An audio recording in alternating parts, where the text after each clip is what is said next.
ಪ್ರಕರಣಕ್ಕೆ ಸಂಬಂಧಪಟ್ಟಂತೆ ಪವಿತ್ರ ಗೌಡ ಸದ್ಯ ಪರಪ್ಪನ ಅಗ್ರಹಾರದಲ್ಲಿ ಕಂಬಿ ಎಣಿಸ್ತಿದ್ದಾರೆ. ಬಟ್ ಈಗ ಜೈಲಲ್ಲಿ ಪಶ್ಚಾತ್ತಾಪ ಕಾಡ್ತಾ ಇದೆಯಂತೆ ಪವಿತ್ರ ಗೌಡಗೆ. ಇತರೆ ಕೈದಿಗಳಿದ್ರು ಕೂಡ ಪವಿತ್ರಗೆ ಒಂಟಿತನ. ಪರಪ್ಪನ ಅಗ್ರಹಾರದ ಡಿ ಬ್ಯಾರೆಕ್ನಲ್ಲಿರುವ ಪವಿತ್ರ, ಡಿ ಬ್ಯಾರೆಕ್ನಲ್ಲಿ ಪವಿತ್ರ ಜೊತೆ ಇತರೆ 8 ಕೈದಿಗಳು ಕೂಡ ಇದ್ದಾರೆ. ಕೊಲೆ, ಕಳ್ಳತನ ಈ ರೀತಿ ಬೇರೆ ಬೇರೆ ಪ್ರಕರಣಕ್ಕೆ ಸಂಬಂಧಪಟ್ಟಂತೆ ಬಂಧಿತರಾಗಿರುವ 8 ಕೈದಿಗಳು ಕೂಡ ಅದೇ ಡಿ ಬ್ಯಾರೆಕ್ನಲ್ಲಿದ್ದಾರೆ. ಅವರ ಜೊತೆಗೆ ಪವಿತ್ರ ಗೌಡ. ಆದರೆ ಯಾರ ಜೊತೆ ಕೂಡ ಮಾತನಾಡ್ತಿಲ್ಲ, ಮೌನಕ್ಕೆ ಶರಣಾಗಿದ್ದಾರೆ. ಆ ಮೂಲಕ ಕೊಲೆ ಪ್ರಕರಣಕ್ಕೆ ಸಂಬಂಧಪಟ್ಟಂತೆ ಜೈಲು ಪಾಲಾಗಿರುವ ಈ ಸುಂದರಿ ಪವಿತ್ರ ಗೌಡಗೆ ಈಗ ಪಶ್ಚಾತ್ತಾಪ ಕಾಡ್ತಾ ಇದೆಯಾ ಅನ್ನೋದು ಪ್ರಶ್ನೆ.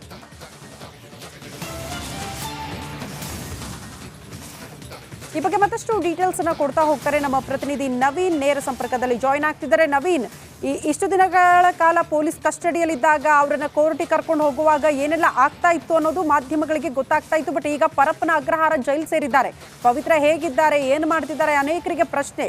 ಸದ್ಯ ಇನ್ಸೈಡ್ ಡೀಟೇಲ್ಸ್ ಏನು ಕೊಡ್ತೀರಿ?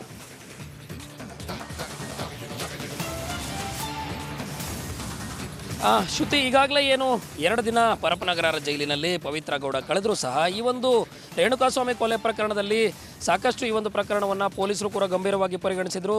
ನಟ ದರ್ಶನ್ ಸೇರಿ ಏನು ಉಳಿದಂತೆ ಪವಿತ್ರ ಗೌಡ ಎಲ್ಲರೂ ಕೂಡ ಈ ಒಂದು ಪ್ರಕರಣದಲ್ಲಿ ಏನೇನು ಅವ್ರು ಯಾವ್ಯಾವ ರೀತಿಯಲ್ಲಿ ಭಾಗಿಯಾಗಿದ್ದರು, ಈ ಒಂದು ಕೊಲೆ ಪ್ರಕರಣದಲ್ಲಿ ಯಾರ್ಯಾರ ಪಾತ್ರ ಏನು ಅನ್ನೋದು ಸಾಕಷ್ಟು ತನಿಖೆಯಿಂದ ಹೊರಬಂದಿತ್ತು. ಆದರೆ ನಿನ್ನೆ ಪವಿತ್ರ ಗೌಡನನ್ನು ಭೇಟಿಯಾಗೋದಕ್ಕೆ ಅವರ ತಾಯಿ, ಚಿಕ್ಕಮ್ಮ ಮತ್ತು ಮಗ ಪರಪ್ಪನಗರ ಜೈಲಿಗೆ ಬಂದು ಅವ್ರನ್ನ ಭೇಟಿ ಮಾಡಿ ಹೋಗಿದ್ರು. ಆದರೆ ಭೇಟಿಯಾಗಕ್ಕೆ ಹೋದ ಸಂದರ್ಭದಲ್ಲಿ ಇರುವಂತಹ ಅವರ ಮುಖದಲ್ಲಿದ್ದ ಕಳೆ ಬರಬೇಕಾದ್ರೆ ಇರಲಿಲ್ಲ. ಇದರಿಂದ ಗೊತ್ತಾಗುತ್ತೆ ಏನಂತ ಹೇಳಿದ್ರೆ ಅವರು ಕೂಡ ಹೊರಗಡೆ ಬಂದಾಗ ನಮ್ಮ ಮಗಳು ಚೆನ್ನಾಗಿದ್ದಾಳೆ ಅನ್ನೋ ಮಾಹಿತಿಯನ್ನು ಹೇಳ್ತಾ ಇದ್ರು. ಆದರೆ ಒಳಗಡೆ ಹೋಗುವಂಗಿದ್ದಂತಹ ಏನೋ ಅವ್ರ ಮುಖದಲ್ಲಿ ಏನು ನಗ್ನಗ್ತಾ ಹೋಗಿದ್ರು, ಆದರೆ ಬರಬೇಕಾದ್ರೆ ಒಂದಷ್ಟು ನೋವಿನ ಮಾತುಗಳನ್ನು ಆಡಿ ಹೊರ ಹೋಗಿದ್ರು. ಇದರಿಂದ ಗೊತ್ತಾಗುತ್ತೆ ಪವಿತ್ರ ಗೌಡ ಒಳಗಡೆ ಏನು, ಅವಳು ಒಳಗಡೆ ಏನು ಮಾಡ್ತಿದ್ದಾಳೆ, ಏನು ಮಾಡ್ತಾ ಇಲ್ಲ ಅನ್ನೋದು. ಆದರೆ ಇಲ್ಲಿ ನಡಿ ಈಗ ಶುರು ಮಾಡೋಣ. ಕೇಸರಿಯಿಂದ ಮನೋಲ್ಲಾಸ ಮನಸ್ಸು ಮತ್ತೇರಿ ಕುಣಿದಾಡಿದೆ ನೋಡು, ಮನಸ್ಸು ಮತ್ತೇರಿ ಕುಣಿದಾಡಿದೆ ನೋಡು.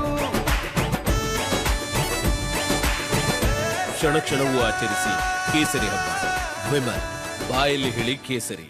ರಿಪಬ್ಲಿಕ್ ಕನ್ನಡಕ್ಕೆ ಇರುವಂಥ ಒಂದಷ್ಟು ಜೈಲು ಮೂಲಗಳ ಸ್ಪಷ್ಟ ಮಾಹಿತಿ ಏನಂತ ಹೇಳಿದ್ರೆ, ಡಿ ಬ್ಯಾರಕ್ನಲ್ಲಿ ಇರುವಂತಹ ಪವಿತ್ರ ಗೌಡ ಏನಿದ್ದಾಳೆ, ಅವಳು 8 ಜನ ಸಹ ಕೈದಿಗಳಂತಂದರೆ ಬೇರೆ ಬೇರೆ ಕೊಲೆ, ಕಳ್ಳತನ ಸೇರಿದಂತೆ ಬೇರೆ ಬೇರೆ ಪ್ರಕರಣದಲ್ಲಿ ಪರಪ್ಪನಗರ ಜೈಲಿನ ಆ ಒಂದು ಡಿ ಬ್ಯಾರಕ್ನ ಕೊಠಡಿಯಲ್ಲಿ ಏನಿದ್ದಾರೆ ಅವರು ಇರುವಂಥ ಕೊಠಡಿಯಲ್ಲಿ ಪವಿತ್ರ ಗೌಡ ಅವ್ರನ್ನ ಬಿಟ್ಟಿರುವಂಥದ್ದು. ಈ ಒಂದು ನಿಟ್ಟಿನಲ್ಲಿ ಏನು ಪವಿತ್ರ ಗೌಡ ಕೂಡ ಅವ್ರ ಜೊತೆಯೂ ಸರಿಯಾದ ಮಾತನಾಡೋದಿರುವಂಥದ್ದು, ಜೊತೆಗೆ ಜೈಲಿನ ಸಿಬ್ಬಂದಿಗಳ ಜೊತೆಯೂ ಕೂಡ ಹೆಚ್ಚಿನ ಮಾತುಗಳನ್ನಾಡದೆ ಸೈಲೆಂಟ್ ಆಗಿದ್ದಾರೆ ಅನ್ನೋ ಮಾಹಿತಿ ಇರುವಂಥದ್ದು. ಯಾಕಂತ ಹೇಳಿದ್ರೆ ಈಗಾಗಲೇ ಐಷಾರಾಮಿ ಜೀವನವನ್ನು ನಡೆಸಿ RR ನಗರದಲ್ಲಿ ಒಂದಷ್ಟು ಸಾಕಷ್ಟು ಓಡಾಡ್ಕೊಂಡು ಇದ್ದಂತಹ ಪ್ರಕರಣ, ಈ ಒಂದು ಕೊಲೆ ಪ್ರಕರಣದಲ್ಲಿ ಏನು ಜೈಲು ಸೇರಿದ್ದಾರೆ ಪವಿತ್ರ ಗೌಡ, ಈಗ ಪಶ್ಚಾತ್ತಾಪ ಪಡುವಂಥ ಒಂದು ದಿನಗಳು ಎದುರಾಗಿರುವಂಥದ್ದು. ಶ್ರುತಿ. ಓಕೆ ನವೀನ್, ಧನ್ಯವಾದಗಳು ತಮ್ಮೆಲ್ಲ ಮಾಹಿತಿ.